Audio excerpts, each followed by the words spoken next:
ساتھ سرکار چونکہ حالات ایسے پیش آ گئے تھے بالخصوص ہارون رشید کے زمانے میں کہ امام مدینے سے باہر رہتے تھے اور امام بغداد کی طرف بھی نہیں جاتے تھے.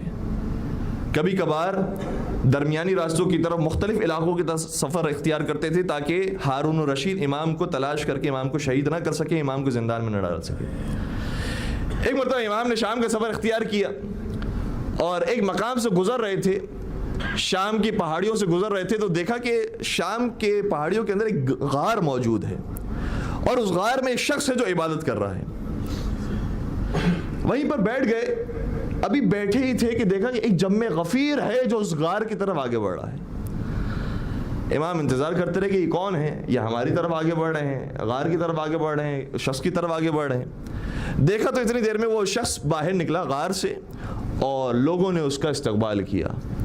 لوگوں نے بتایا کہ یہ بہت بڑا راہب ہے, عیسائی ہے اور سال میں صرف ایک مرتبہ اپنے غار سے باہر نکلتا ہے.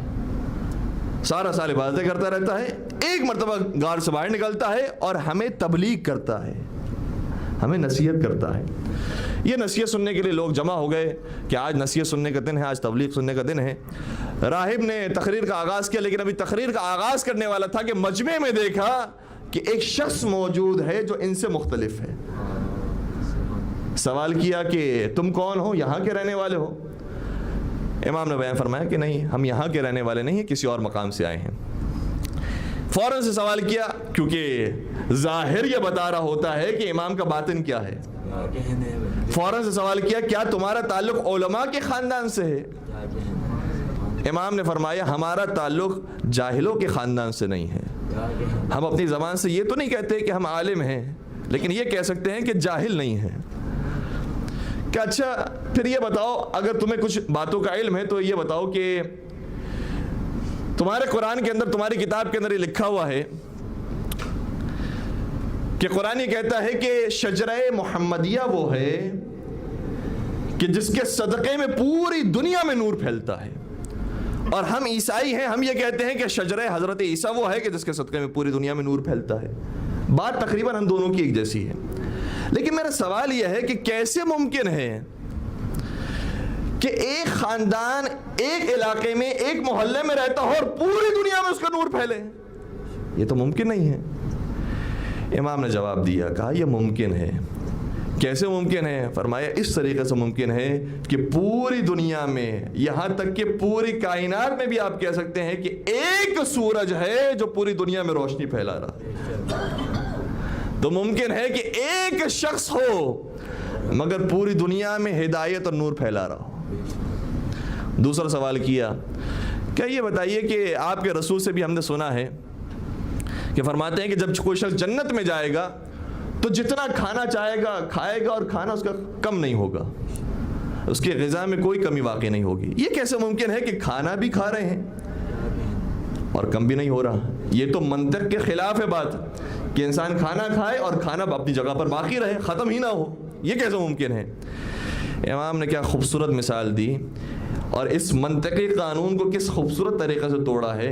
امام نے شاہ فرمایا, دیکھو اگر تم ایک شمع کو دوسری شمع کے ساتھ جلا دو تو دوسری شمع جل بھی جاتی ہے اور پہلی بجھتی بھی نہیں ہے.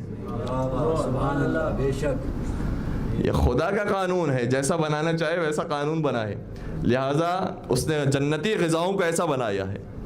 تیسرا سوال کیا کہ آپ کے رسول سے ہم نے سنا ہے کہ اگر کوئی شخص جنت کے کھانے کھائے گا, جنت کے میوے کھائے گا تو رفع حاجت کی اسے ضرورت محسوس نہیں ہوگی. یہ کیسے ممکن ہے؟ یہ تو انسانی طبیعت کے خلاف ہے کہ جو بھی انسان کھائے گا بہرحال رفع حاجت کی ضرورت اسے پڑے گی. امام نے شاہ فرمایا اس کی مثال بھی اسی دنیا میں موجود ہے. میں تمہیں بتاؤں کہ جو بچہ شکم مادر کے اندر ہوتا ہے وہ خوراک تو حاصل کرتا ہے لیکن رفع حاجت نہیں کرتا. اس کی مثال بھی دنیا میں موجود ہے. تیسری بات کی کہ اچھا یہ بتائیے کہ آپ کے رسول نے فرمایا ہے کہ جنت کے اندر صرف سایہ ہوگا, وہاں پر دھوپ نہیں ہوگی, وہاں پر سورج کی شعاعیں جنتیوں کے چہروں کو جلا نہیں رہی ہوں گی, سایہ ہوگا وہاں پر. کیسے ممکن ہے کہ سایہ ہو اور پھر وہاں پر اجالا بھی ہو جائے؟ جہاں پر سایہ ہوتا ہے وہاں تو اندھیرا ہوتا ہے. امام نے شاہ فرمایا اس کی مثال بھی دنیا میں موجود ہے. وہ وقت جب فجر کا وقت داخل ہوتا ہے تو طلوع آفتاب اور فجر صادق کے درمیان کا حصہ وہ ہوتا ہے جب پوری دنیا روشن بھی ہوتی ہے اور سورج کی شعاعیں بھی نہیں پڑتی ہیں۔ سبحان اللہ، کیا کہنے بھائی، ماشاءاللہ۔ آخری سوال کیا کہ اچھا یہ بتائیے کہ جنت کی جو چابی ہے، کی آف پیراڈائز، یہ بتائیے کہ وہ سونے کی ہے یا چاندی کی ہے؟ امام نے شاہ فرمایا کہ نہ وہ سونے کی ہے نہ وہ چاندی کی ہے، بلکہ وہ چابی وہ ہے کہ جو ایک کلمہ ہے جو زبان پر جاری کرتے ہو، لا الہ الا اللہ۔ کیا کہنے بھائی، سبحان اللہ۔ اور جیسے ہی امام کی زبان مبارک سے جملہ سنا لا الہ الا اللہ، ایسا دل پر اثر کیا کہ سوال کرنے لگا کہ تو ہے کون، تیرا نام کیا ہے؟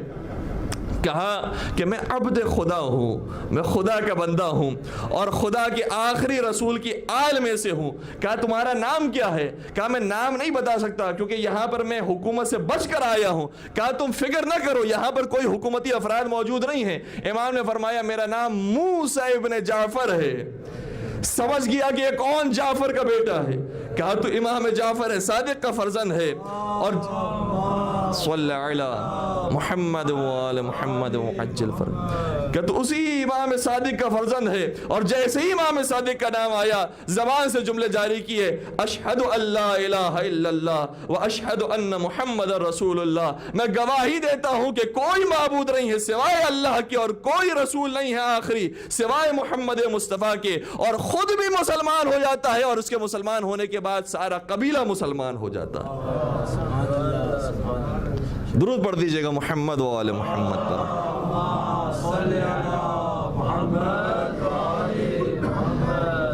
تو کوئی بھی امام ہو، چھٹے سرکار ہو، پانچویں امام ہو، چوتھے امام ہو، یہ سارا امامت کا سلسلہ وہ ہے کہ جو سلسلہ امیر المومنین سے شروع ہوا ہے۔ پیغمبر نے یہ فرمایا تھا کہ انا مدینۃ العلم وعلی بابها، میں علم کا شہر ہوں، علی اس کا دروازہ ہے۔ جب علی موجود تھے تو علی مرتضیٰ دروازہ، جب حسن آ گئے تو حسن مجتبیٰ دروازہ، جب حسین آ گئے تو حسین سرکار سید الشہداء دروازہ، اور جب حسین چلے گئے تو امام سجاد دروازہ بن گئے، اور جب امام سجاد چلے گئے امام باقر دروازہ بن گئے، اور جب امام باقر چلے گئے امام صادق دروازہ بنے، اور جب امام صادق چلے گئے تو امام کاظم علیہ السلام دروازہ بنے۔ یہیں سے علم ملتا ہے۔ اور کسی نے کیا خوب کہا تھا کہ تمہارے علماء میں اور تمہارے پڑھے لکھے لوگوں میں اور ہمارے اماموں میں بڑا فرق ہے۔ جب ہمارے اماموں سے سوال کیا جاتا ہے تو وہ فی البدی جواب دیتے ہیں، انہیں سوچنے کی ضرورت نہیں پڑتی۔ کسی نے کیا خوب کہا کہ حوالہ یاد نہیں کتاب سوچنے دو،